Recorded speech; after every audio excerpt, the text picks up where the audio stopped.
G'day friends, welcome to today's YouTube video. My name is James. Welcome back to my channel. Welcome if you are new. This is me. What am I using in 2025? Thank you so much for asking because I've been dying to share it with you.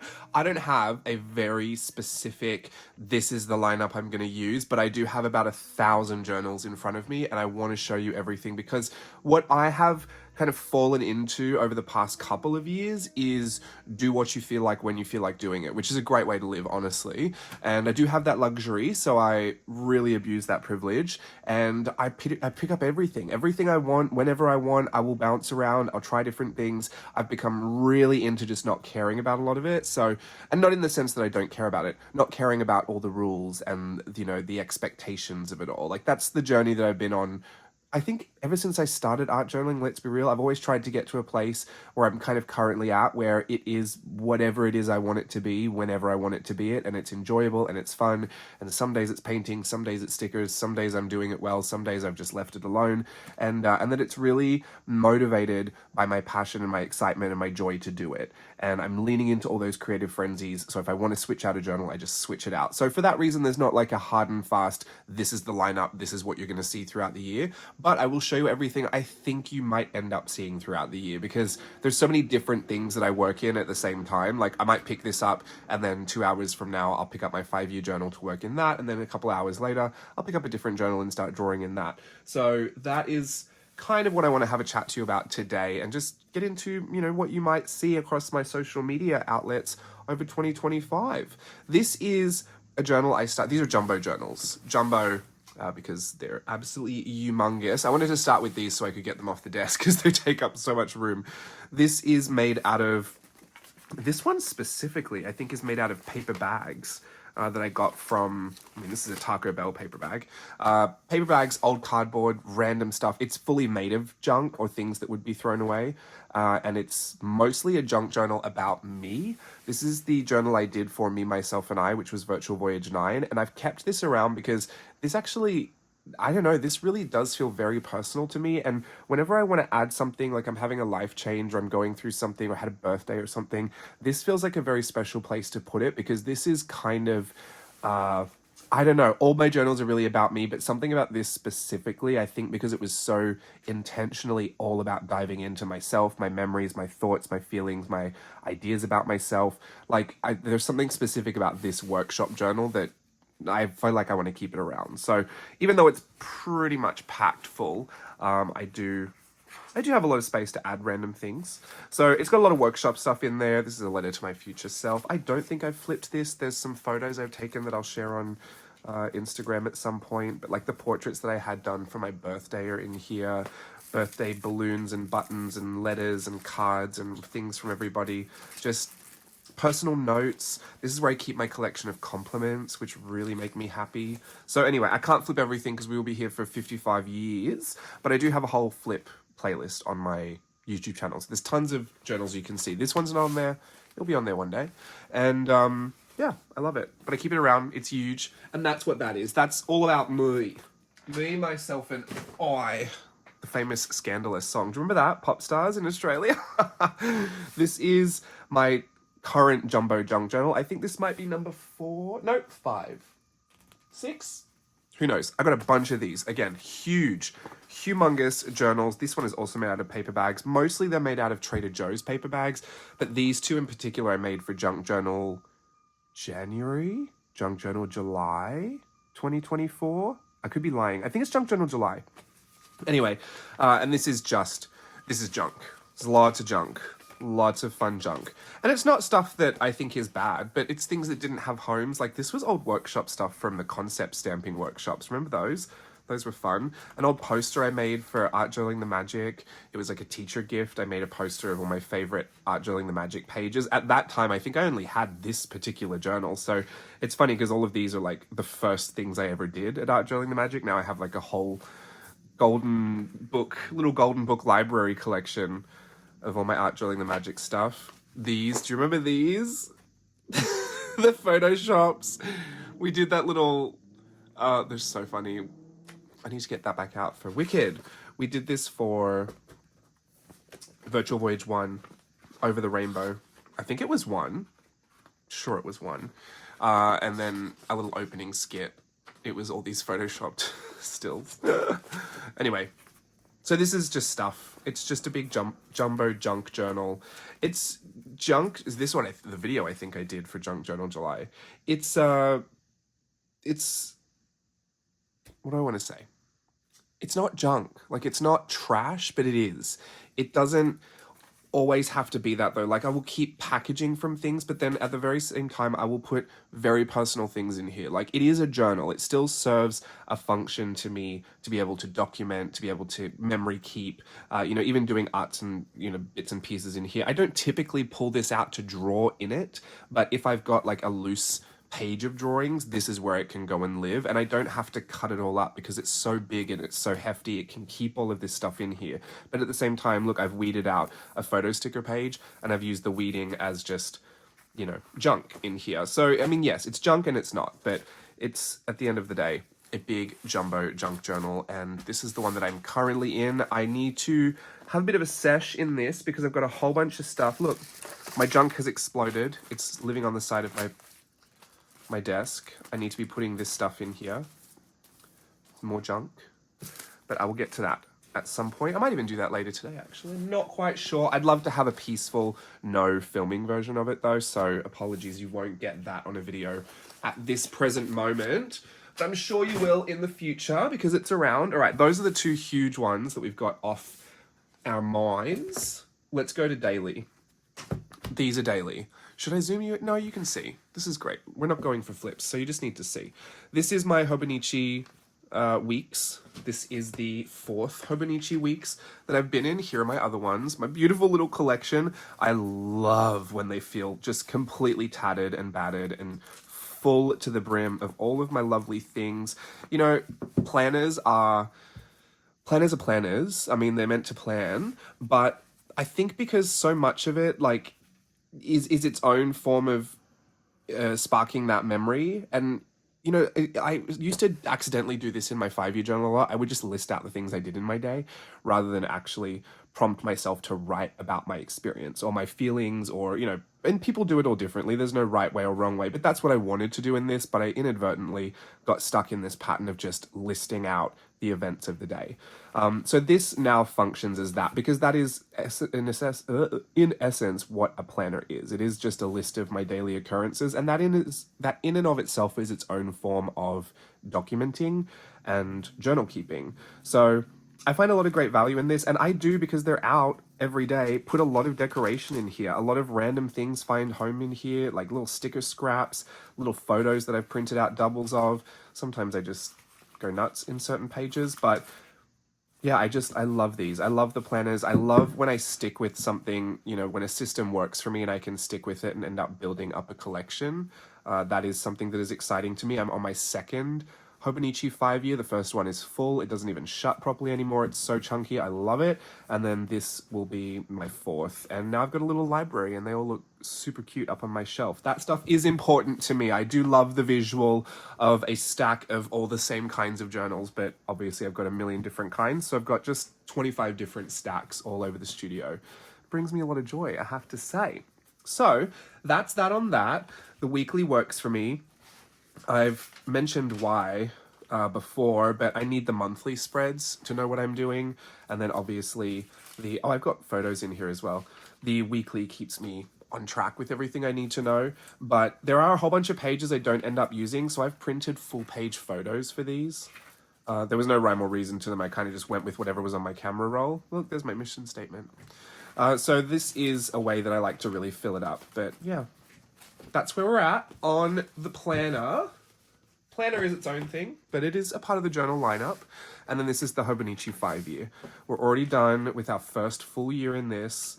It is up to date. I have done a flip on this. It's on my channel, so please go watch that. It's kind of boring. Well, I wouldn't say it's boring, but it's kind of empty. I mean, especially if you just watch the last one where it's fully finished. It is so overwhelming to see everything, and it's just overwhelming in the best way. It's super stimulating, but this one just feels super empty. So I'm happy to be on the 2nd year and now being able to get, more of my life in there. And you can start doing the year-over-year review because you've already got one entry in there. But this one is 2024 to 2028. So that's where I'm at with that. Those are daily. In an ideal world. Do I get to this one daily? No, I do not. But it always gets filled out. Like I'm committed to it. These are super random, and they're not, I would say they're not journals, but they are. They're kind of traveler's notebooks. They're sticker journals. I made both of these from my collage club. If you've seen February collage club video, I don't know if you'll see this one first or that one, but this is how I print out my collage club sheets on sticker paper, and then I use my silhouette cutting machine to make them essentially huge sticker sheets. Sometimes I do it on matte, sometimes so I can, color it in myself. You can even color it on gloss too, really, if you've got markers. But they all become these sticker sheets. This is kind of lots of Valentine's Day stuff. You can see I've already been in here, but once the page is finished, I will peel off the whole thing, weed it, and so I'm only left with the sticker release paper. And then I fold them in half, chop them down to size, staple them together, and I essentially make little traveler's notebook sized sticker journals. Now these are great to go on the go with because they fit with your other journals, but they're also just great for all these random loose stickers. Like there are some of these pages that'll have 2 little bits left in them. Like these days really only need to go to 29 for February because there's no more days than that, but I make 31 just in case people want to use them in different months. But usually, you'd be left with 29, 30, 31. Just peel them off, put them in here. One day you find a use for them. But yeah, it's super great as well because I have a lot of sticker sheets too that when they're loose, I never seem to, find them. I do find them, but they're usually tucked away in a box somewhere and they're just not accessible. So I usually just staple those sticker sheets in on top of this, and then this all becomes, sticker release. So I can grab this and use it again. I'm not going to go into that right now, but you know what it is. So these are homemade. Absolutely love these, but they kind of stay at my desk in a little mail. There's like a mail folder just over there. That's where they stay. So that's something you might end up seeing in a video somewhere. Speaking of random other things that you do end up seeing, I don't know if I will be in one of these this year, but this is a deco journal. This is what they look like when you get them. Pre-decorated pages. These were all hand-drawn. This was my Christmas one that I've just finished. This is what they look like when you've done all your junk in them. Super, super lovely. Love these. But these are deco journals. I do have 2 spare of those, so who knows what will happen with those. And then these, another random little journal that I end up using a lot. This is my Moomin large square grid journal. I got these from Maido, which is a Japanese stationery store kind of close to me. This one I think is empty. Great. I bought 3. I've been through this entire first one. This one's all full. I use this for a lot of workshop stuff. A lot of things become a lot easier to teach when I can use a grid to kind of make a one-for-one comparison. But also sometimes I get into a really odd, like, geometric headspace where I want everything to be super blocky and shapes.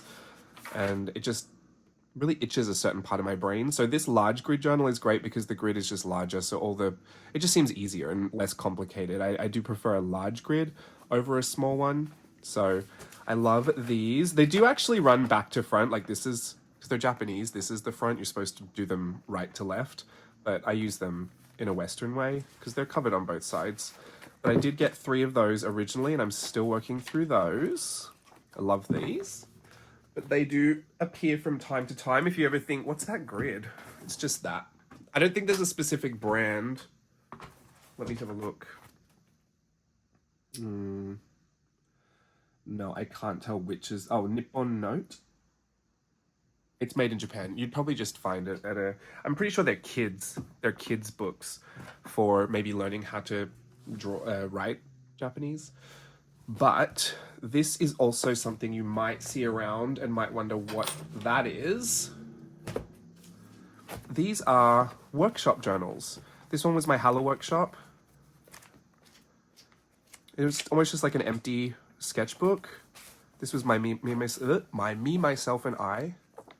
Typically, I do my workshops in a Hobonichi A5, but I've kind of run through that one. So I was looking for something else to work in my workshops with, and it's they're funny because they become a companion to the actual workshop itself. Like that big journal I showed you right at the beginning, this is the companion to that because a lot of the work in there, was born from this journal.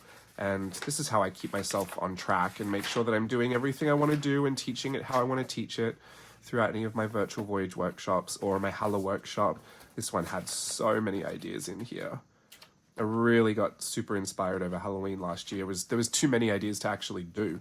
So that's why I ended up doing those ones on Instagram. But here, or the extra mile, here is one that I was working on through Christmas from Merry Mix Media. This was also personal stuff for like Steve and my Christmas card. I was using this as a bit of a mood board. There's the Merry Mix Media stuff. This one's kind of empty, but this is what they are originally. They're Daisy Ween prompt books. Do you remember this? Years ago, we did Daisy Ween. It was all of her little Halloween costumes. And I bought a bunch of them because I did them through Amazon. I wanted to see what the print quality was like. So this one was an author copy. This is why it says not for resale. And it didn't even have the background on it at this point, but I did end up putting this kind of watermarked background. You can see all the daisies on there. This was a hardcover version. This one Elijah drew in. There's Hootie Bell. So there's some little drawings from Elijah in here, but this is a hardcover one, and I would use this as a journal. In fact, I did it for Mermaid last year. If you saw this journal that came out of nowhere, it's because I had so many of these, and I thought, oh, I'm going to see what I feel like. I'm going to see if I can make it into a journal, because it's essentially copy paper. Like, it's not the best quality paper in the world, but I wanted to challenge myself just to do Mermaid in here. And I thought, well, if it's not the best quality paper, then I'm already going to be approaching it with like a whatever feeling about it. You know what I mean? You're not thinking you're wasting anything. You're not scared of beautiful watercolor paper. And I became a lot more resourceful about the approach I would have. I would cover the page in paint first, and then I would draw on top of the paint. And I found myself getting super, super creative with this particular journal. And this one is one of my favorites. This is how I think this is how I think I journal best, really, when there's lots of place where I can draw and also lots of space for me to put my junk, but my photos are in here, my memories are in here, my junk is in here.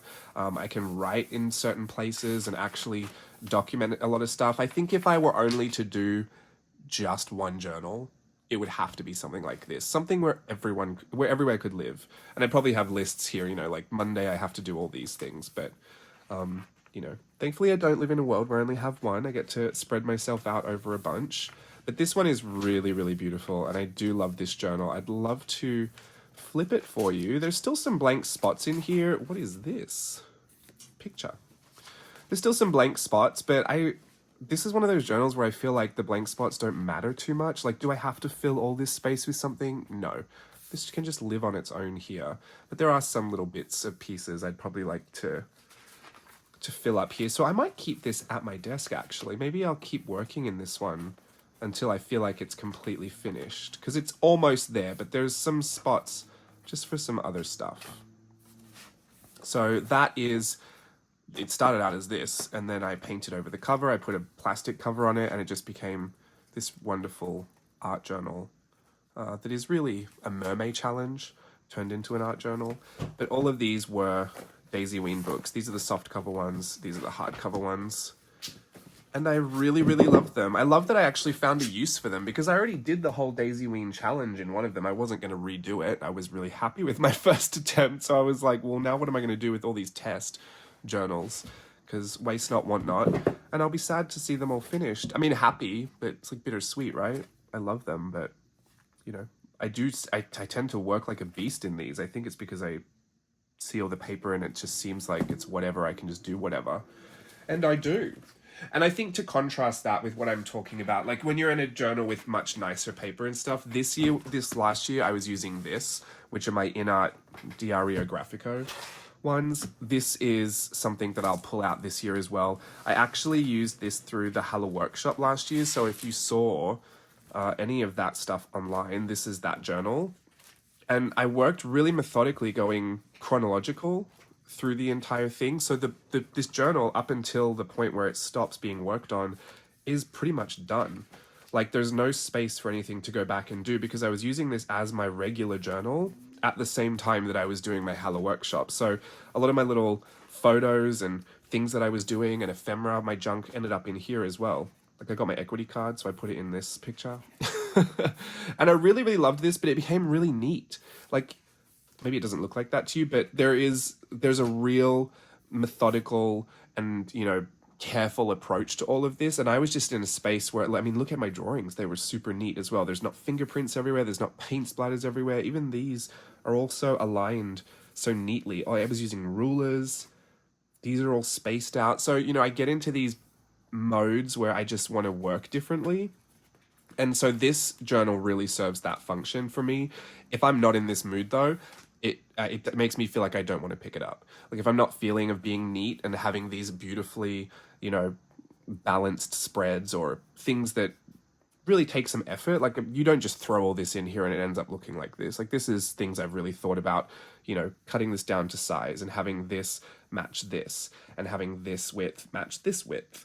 And you know what I mean? Like there's a thought to all of this. Even stamping out that much of a word takes some time to be able to do. So I really love this, but if I'm not in the mood to be working really neatly, like I don't think I am right now. I think I'm in a really messy, hectic mood, so I wouldn't pull this out. But like, just the way it's all put together, I mean, it's really fun. When I'm in this mood, it's great. When I'm not, I just leave it for another time. But this is those journals, and I think I'm... How many pages do I have left? 1, 2, 3, 4, 5, 6, 7, 8, 9, 10, 11, 12, 13, 14, 15, 16. So there's only 16 pages left in this. So I feel like I'm more than halfway through, but the spine cracks on these like crazy. So I don't treat them like babies, but you know, I have to be a little bit careful. This is the one that I was doing last year, and this one was a little bit more messy. Like this one wasn't as neatly put together. But the paper is like this cardstock kind of paper.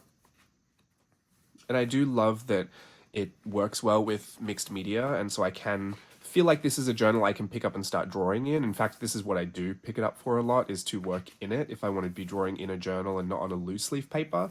But yeah, at the same time, I was always just a little bit more careful in these than I was in my mermaid journal. And it's just a headspace that happens sometimes. But this one is a little messier, I will say. So maybe I wasn't. Maybe this actually kind of does look like my mermaid journal. Maybe I was in a bit more of a messy mood. This one is certainly much neater than this one. Like look at all the transfer over here. It looks terrible.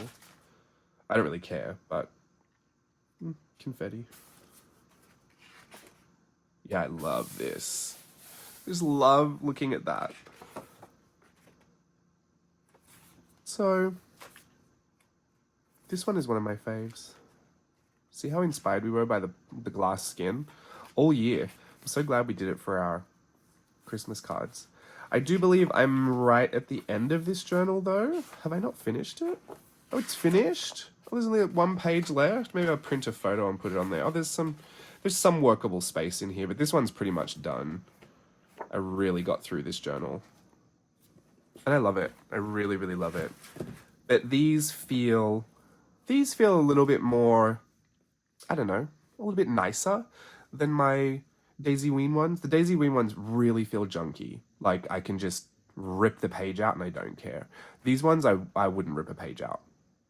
It's weird we have these little rules with ourselves, but that's what this video is for, I guess. Just kind of showing you why I do what I do with what I have. And then the last things that I have to share with you that you may see throughout the year, probably not this, maybe the journal itself, but I accidentally picked this up because I thought it was something else.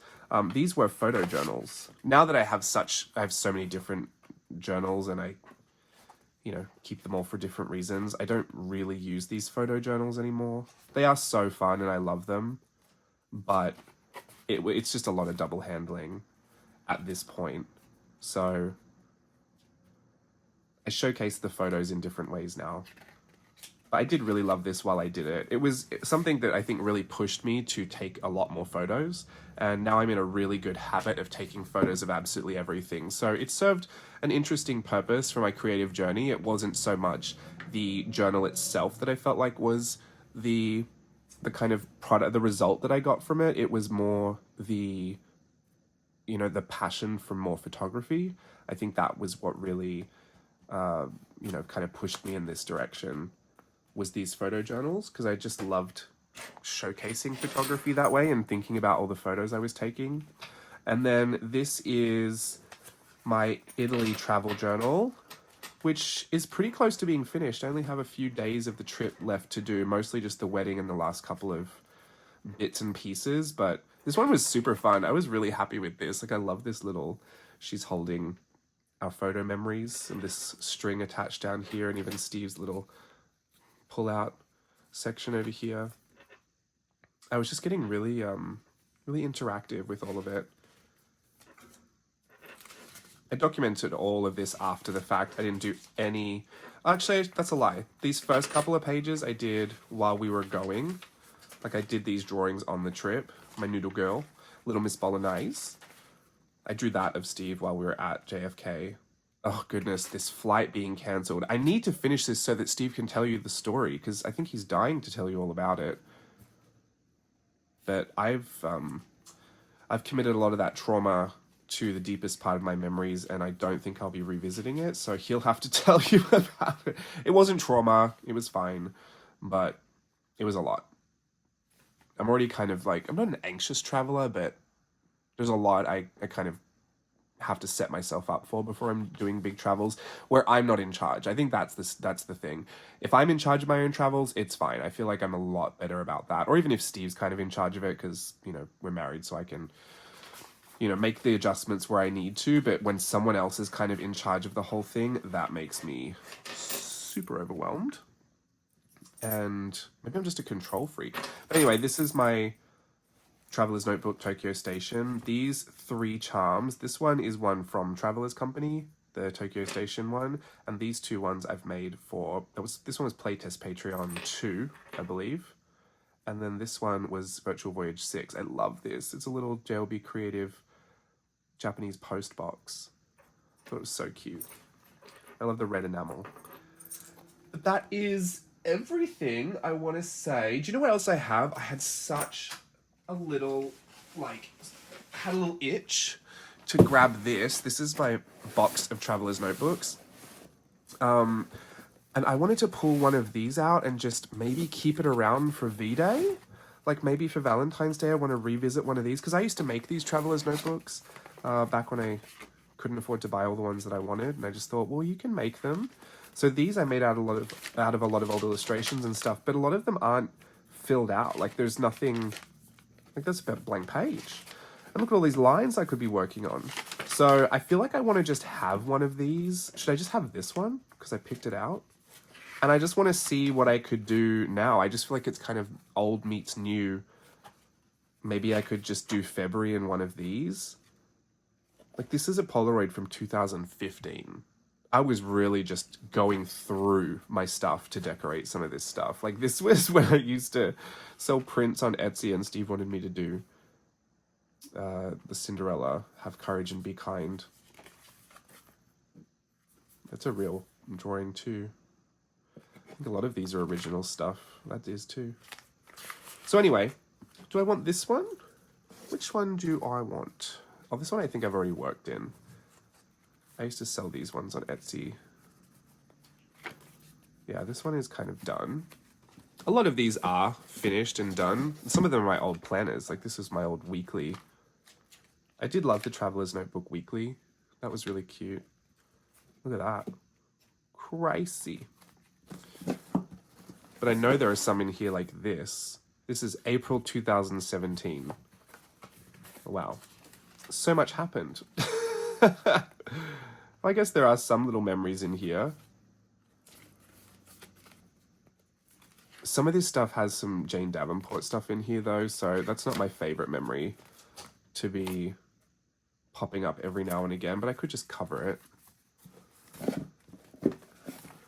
What's this one? Oh, look at Oliver. Little baby. Ooh, the onion skin. Well, I don't need to be flipping through every single one of these, but I think I'll take the one that I have out. I'm just going to keep it at my desk. I don't know what's going to happen with it, but I would love to think that I'm going to fill it out for February. I have a long arm stapler, so I think I'll reinforce the staples because this one feels a little wonky, but we'll see what happens with that. Anyway, I've got a whole box of them, and there are some that, like, haven't even been worked in at all. Oh, this is Paris and London. Why is that in there? I need to finish this. Well, this has been finished. The actual trip itself. There's stuff in my little sketchbook that I haven't finished. Let me keep this out as well because this needs to be worked on. Anyway, that's everything I have for 2025. I don't know what you're going to see first and how often you're going to see everything, but I just wanted to share with you what I will pick up. It is so unlikely I'll pick up anything else. I certainly have no desire to buy anything else because I have so much already, and I'm not mad about that. I really use all my stuff, so I don't feel bad about it. But here is a box of, here's some journals that haven't even been taken out of their plastic wrapper. So I've definitely got more than I could ever need. But here's all these loose papers. I know I've shown you this before in workshops. See all these paper pads? This is stuff I've gotten through Art Snacks over the years. Believe it or not, this was twice as big. I have been through so many of these paper pads because the last few workshops I've done, I've worked on loose leaf papers and then I've tipped it all in or used it as decoration in my journals. So the Hello workshop I did in a journal, but the rest, I'll be working on, even this that I was doing for Collage Club. I was on loose sheets of paper, just drawing in all different types of things. So all the textures are different, all the, the media looks different on different pages, but it was really, really great. It's also easy to scan that way or take photos, but now all of that is collage fodder for my actual journals.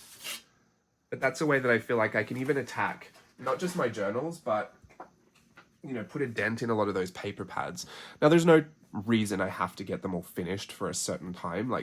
I'm not on a deadline, all my journals are going to explode in the next 6 months if I don't touch them. But I really feel better getting my hands into all of my stuff and getting it used and getting it, I really like to see things whittled down. I like to see the end of a paper pad. I like to see the end of a washi tape roll. I like to know that the stuff that I've acquired is being used. And I keep a whole bunch of empties in a box as well. I'm going to make a little vase kind of display of that as well. It feels good to have these reminders that, you don't feel guilty about the things that you purchased because you use them and that, I don't typically feel guilty, but just in case I ever did, that I'd be able to tell myself that you really do, it is all a part of it. It's, and when I don't use stuff, I make sure that I put it away and I donate it or I give it away to someone that will use it because I just want to be mindful about all of that as well. It is really easy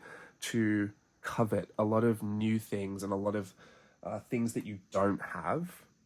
I'm typically pretty good about not worrying about it because I was with Art Snacks for so long and every month I got a whole box of new things. So that really it felt like really overwhelming actually after a while. I felt like I was getting too much. But now that I don't do Art Snacks anymore, I imagine that over time, when I start to see new things that I don't get delivered to my house to play with, that I'll want to buy new things. And I'm not against buying new things, but whatever I do acquire, they have to be used. I have to be able to put them in a little pen pot, have them next to me, and enjoy using them all. So there's also a part of me that is really kind of, I don't know how I got into this segue, but I'm kind of against getting new things at this point, which sounds terrible to say as someone that runs an Etsy store. That's just not how I should market things. But if I want it and I feel like it's going to be a good thing for me, I'm open to it. But there is just a period I'm experiencing right now where I just don't really want anything else to come in. I think I'm in a really good place. I love all these supplies that I have. I'm using them all. I'm feeling good about them all. If I need to replace something because it's empty, I feel good about that. If it's run empty and I just don't feel like I need a new one, it had its run, that's good too. But even with all the journals, I don't really have a need for any new journals. So I'm really happy just to keep going with how it's all going. And then if I run out of these, because I think I'm on my last diario graphico in this size, I believe this might be the last one. There's other journals. There's other loose leaf paper pads if I want some paper that I can do some wet media on. I feel like I've always got something I could substitute and have the same great experience I have every other day. And that's just something that's on my mind because, just financial times are different than what they used to be, and that's something that I have to consider now. I spend a lot of my time dancing, which, you know, just the plain and simple of it, it's not as financially lucrative as it was back in the day. I think all the pay rates stayed exactly the same for dance when I stopped in 2015. So, you know, spending a lot of time doing that, like I just keep mindful about being grateful for what I have, using what I have, running that out, replacing it, you know, carefully if I want to, and also finding uses for things like these ones. You know, there was no part of me that when I picked these up ever thought I would do anything with them, and I thought, oh, I'm just gonna have these. I'll have to give them to my nieces or nephews or something so that someone will do something with them. But, you know, just being open to playing in a new way and using them as these workshop books, like I really felt proud of myself for finding value in seemingly, you know, not the best stuff. I'm finding weird ways to try and word the things I'm trying to say, but even trying to pick up this, like, I don't know why this was just on my chest to be like, well, I want to just revisit that. You know, I feel like I could do something with it now that I didn't do before, and that might be really fun. But who knows? I'm like I said at the beginning of the video, my approach with all of it is if that's what I'm feeling, lean into it. I think you're generally more motivated that way. I think there's more longevity into, you know, leaning into what you're passionate about and really going with the flow of your own instincts rather than trying to set up a course of action. It's just not the way that I operate creatively. I think in life I can operate like that pretty well, you know. I think logically I'm a very black and white person and I can operate with systems and schedules and stuff like that. But with my creativity, I really just like to let it kind of dictate where I go. I don't try to force it out. Sometimes there are reasons to do that if you're working it as a business, but for the most part, my journaling itself isn't the business. Like, I'm not creating finished journals to put on display at a store. The journals are my personal thing. The product that I kind of sell is like a workshop or a collage sheet or, you know, making video content about them. So I generally keep a lot of freedom to do what I want with my actual art journaling. There's never, I don't think the business aspect really hits the journal itself. I guess the Hello Workshop one was. Who knows? I think I'm just talking now because I love to talk about it. I'm as passionate to talk about it as I am to actually do it. But I'll stop the video there because that's really all I have for 2025. Look out for some flips if I end up flipping some of those other things, because I'm sure you probably wanted to see a little bit more than I showed you. And things like Paris and London, like I haven't even flipped this, but there's a whole playlist of me making this whole journal, like episodic playlist. So you can see this all come to life, and it's usually much better than a flip anyway. But I'll leave it there. Have a lovely day. I hope the start of your 2025 is going well. Mine was really rocky, but I mean, it is what it is. We're here and happy, so we'll move forward. I've got lots to look forward to, and I can't wait to share all of that with you in journals and in social media posts and chatting about it. And yeah, good luck with your setups and lineups. Take out what you don't need if it's overwhelming you. Put it back in if you're feeling in the mood for it. Ultimately, just keep your expectations really low, and then you'll have a great time. That's this kind of sounds like terrible advice, but it's so true. The lower my expectations got, the better time I had all the time. So that really works for me. But yeah, that's it. Have a lovely day. I'll see you soon. Bye.